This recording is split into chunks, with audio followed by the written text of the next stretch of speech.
Good afternoon. बर्तमान अमला बेटार जो दुकान पाखे पचर जो साप भरा हनुमान मंदिर पाखे आम पाखपाख मुकुंदपुर घाटी देखते गोटे भाई देखे बड़ पहाड़ अच्छी आटा नागसाप। ये नागसाप माने स्पेक्ट्रियल कबरा इंग्लीश कहती आर विष इरिटेक्शन। भाई जाको साप चुबेले दयाकोरी सांगे सांगे रायगढ़ गवर्नमेंट मेडिकल जी झड़ा फुंका मंत्र जंत्र किसी करेंगे नहीं। मिनिमम आधा घंटा 45 मिनट भितर आप पहुँचे स्नेक आंटीफाइन से मिलूँ बंची जापरेंगे।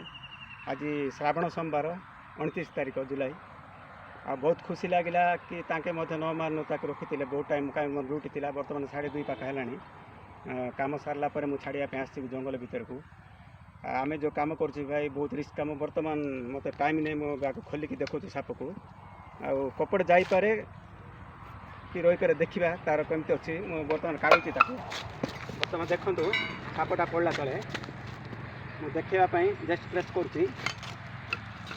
आमर जो ट्रेनिंग अच्छी भाई दयाक ये करेंगे देखु यहाँ हूँ नागसापटा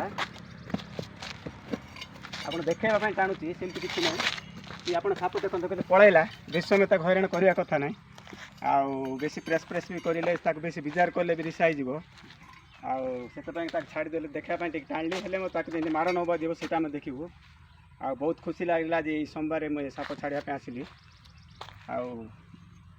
आती कहीकि रोचे स्वामी चरण। जय हिंद जय भारत।